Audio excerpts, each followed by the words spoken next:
Hi everyone, today I would like to show you another example where you can hardly listen to the engine, but well, in other words, listening to the engine will not give you too much information. So here you can see the engine running, right? I'm using Stockfish 9, it's free, it's good, it's most likely the strongest one in the world. So this is evaluation by Stockfish 9 plus 3, but as you can see from the moves that it is suggesting, it doesn't seem to know what to do.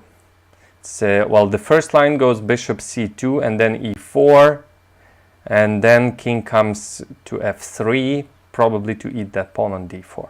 Another one is bishop e2, bishop f1, bishop d3, whatever that means. And then still e4 at some moment, you can see right here. And the third line, bishop f1, bishop e2, bishop f3, again, bishop just goes back and forth, and then e4, the engine is playing.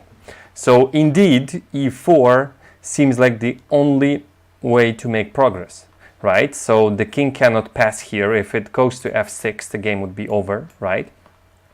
This bishop is holding the only weakness accessible to white to attack. e6 is rock solid. So basically what black is doing is just going back and forth with the bishop and asking what can white do.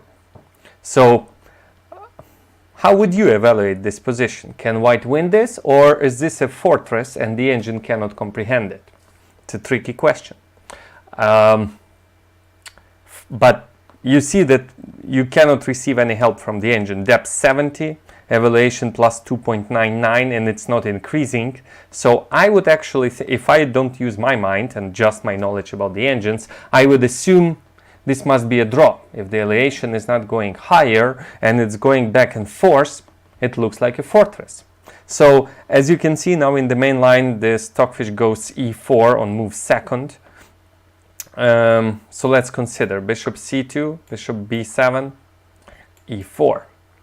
Now indeed the only move for black is to go d4, because if black takes, white takes with the bishop, this king from e7 cannot move, right?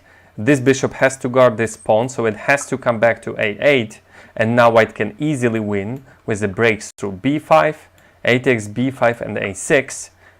And it's already mate in 20 according to Stockfish. This bishop cannot move. The king cannot move. The white's king is approaching, and the moves with the b pawn will soon run out, right? So taking is definitely not an option. Making a waiting move is also bad, because after e takes d, if e takes d5, the easiest way probably would be to go to a pawn endgame, bishop f5, king f5, and at some point b5 would decide. White would push the pawn to e6, go with the king to e5, and then go b5 and create another passed pawn, and white would win. So not taking, taking bishop c8 taking with this pawn for the same reason, c6, and white is just crushing. This bishop cannot move, white would win. There are other ways, but c6 is the most human one. So when white plays e4, black goes d4, as engine is suggesting, and it's hard to understand what did white achieve. The only thing is what is reasonable is to come back with the king and take this pawn. This is what actually engine is doing. Let's just do the best move according to the engine. I'm just gonna use the space. Bishop, even d3. Okay. The engine says you can just give it up. I agree, actually. There's nothing black can do to stop the king coming here and then coming back. If this king escapes from this, there would be at some point domination of our bishop, and black would lose. But after d3, bishop takes d3, we have literally the same evaluation as we started with, but there is a difference. Now white doesn't have any active ideas.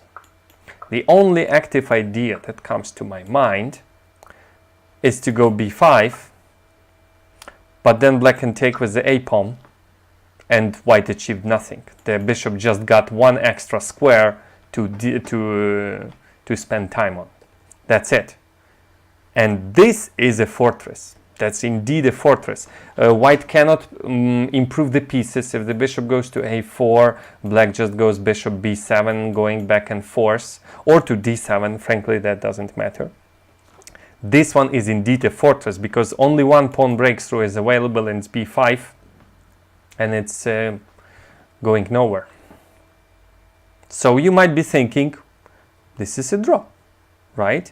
b5 never works, e4 is the second one, and then black meets it with d4. I think this is a study from Dvoretsky, but I'm not 100% sure. So, but I argue that this is a winning endgame, it's just the engine doesn't see. So what's the problem?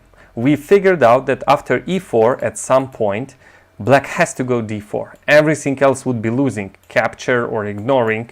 White creates more weaknesses and wins. So, but black has d4. This is a key moment. Since black has this d4 move, we can stop it by moving our king to d4 first. And the beauty of this position is that black has zero counterplay. The only thing black can do is just move the king to g5 or somewhere. But then, because of Zugzwangs, the bishop on c8 wouldn't have no moves. We'll discuss it in a second. So the only winning way for white is to bring the king right here, then go e4, and then force an exchange, and then come back. Let's see how it goes. Oh, did the engine figure something out? No, it's just the evaluation increased for some reason. It was 3, now 3.5. And what it is suggesting, bishop e2, king g7, bishop f1, nothing. He's just going back and forth.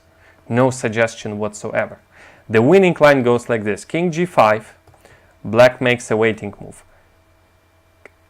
Okay, frankly, here bishop g6 is a much better move, forcing king e7. And then king goes, but we can ignore that king. We are going to d4. King g7, king f3, the only way to win this one. King h6, I try active counterplay. King e2, king g5 looks active. King d2, our plan is still the same. King g4, king c3. Well, there's no point in going any further with the king. King g5, king d4.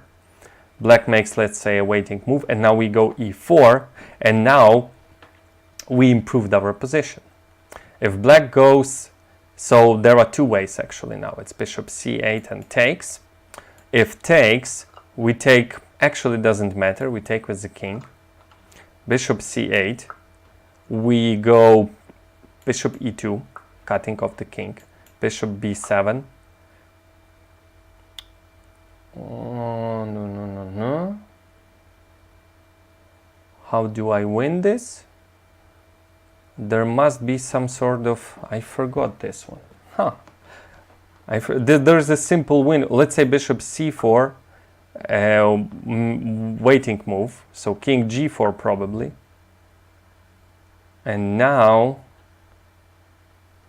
and now b5. Yes, at some moment b5 is winning because a takes b, bishop takes e6, bishop takes e6, a6, bishop has to stop that pawn, a7, and pawn goes. This is a key idea. So the king cannot go to g4. So we just put the bishop finally, yeah. And b5, c takes b, it is comes with a check. King goes to g5, and now c6. And black would run out of moves soon, because this pawn is dominating that bishop. And white's king would either go this way or that way. Two ways are winning here. So this is how white wins. White puts the bishop on c4. Black cannot go to h4 because we are approaching. And if black is coming down, king h6, we go king f4, king g6, we go, let's say, king g4, king h6, and now bishop d3, bishop to b7, and now we go bishop to e4, and black's has to move the king because moving the bishop to a8 would run into, as usually, b5, a takes b, b6. Again, pawn is dominating the bishop. Wow, that's a rich position. So with bishop on e4, it's a Zugzwang, so black has to move the king. We just go. King f7, we just go. That's it. We're just approaching as if we're playing a pawn endgame. That's it. Black is lost here. Bishop cannot move. So if white plays e4 and black takes, this is a way to win. There we put the bishop on c4, we kick the king, and then we put the bishop, maybe frankly even putting it to e4 immediately was a better way to go, I would suspect. king, well, it's hard to kick it from f4. Yeah, it's not that easy to, bishop g2 probably. I can kick the king away. This bishop still cannot move anywhere, and we're just approaching. King g3, king 8, bishop h1, if king f4, we come back to e4, and the king has to move, and we go around, and this one also is winning. King g5, that bishop cannot move, king f3, etc. White's king is just, and bishop a8 always loses to b5, always. A takes b, a6, b4, just king comes back to d4, and black would run out of moves soon. So, and if black is ignoring our e4 with the bishop c8 move, I think we can also make a waiting move. Then the bishop goes to h3. We would force him to take, and as you can see by the evaluation, white's position improved significantly, and eventually using the triangulation, white would win by putting the bishop here or to e4. Either way, white's king would go around. And as you can see from the elevation, the engine finally agrees that this is a win. But somehow, in the starting position, since the engine doesn't have that option as we humans to think, not even strategically, but schematically. Like, black has no counterplay. How do I win? It's e4.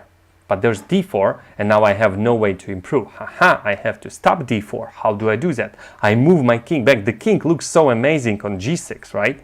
But you have to come back to d4, then push e4, force him to capture somehow with zugzwangs, and then you come back with the king and win. And but the engine cannot see that one. By the way, I wonder how this game would end if two engines were playing.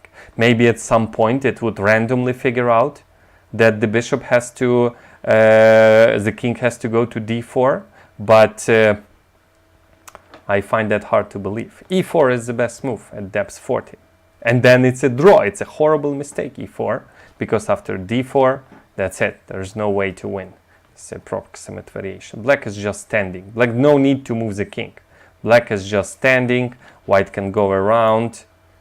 Black puts the king on e7. White goes around, and black is just enjoying his fortress. So when it comes to fortresses or fortress look-alike positions, you should be very concerned when using the engine. Oh, now you can see most of my analysis. Use your mind. It's not that hard, but it's, I mean, not that hard from chess point of view. From psychological point of view, it is very, very tempting to just listen to what the engine is saying, right? But here it is saying nothing. It is saying +3. With all the any move number 1, it's +3 and no progress whatsoever. So you might think it's a fortress. In fact, it is not. In fact, it is not. Let me finally. So I'm gonna turn on the. I want to convince the engine that the starting position is not +3, but in fact, it is much more than +3 that white is winning. I put this position. I hope the engine will figure out soon that this is losing. Come on, engine, you can do that. You can do that. Okay, I will help him. Bishop c8, bishop f1, de, king e4, king g6, king f4, king h6. Okay, +5, good boy. Let's come back. So now it remembers it's +5 and rising. The evaluation is rising. It's not that easy to just win that. You have to look for triangulation and stuff. But okay, finally it's +6. Now let's come back here. Let's come back here. That's it. Now it can see that this is winning. Bishop c8 also +6. Let's come back. Let's come back. I want to see that evaluation in the starting position. Let's come back. Come on, engine. You can do this. I just take it slow. It still remembers the line I showed him. It couldn't figure out himself, herself, itself. I don't know. So +5, good boy. Come on. Come on, give me +5 for king g7. Still, again, forgot. Well, you can see what I'm doing here. how you can do it at your place. By the way, you'll feel free to use the cloud engines in the play chess or wherever you have access to it, and I'm pretty sure they all would say the same. They wouldn't see this method of winning, so breaking this fortress. Carlsen once famously said that he doesn't believe in fortresses. That was a joke, I'm assuming. Of course there are fortresses, but there are many ways to put. If it's not, this is not a fortress, because white has e4, but you have to think ahead, many moves ahead, to move the king to d4 first. I hope you liked my video. Please subscribe. Mikhail Oleksiyenko again, GM. See you later. Take care. Bye.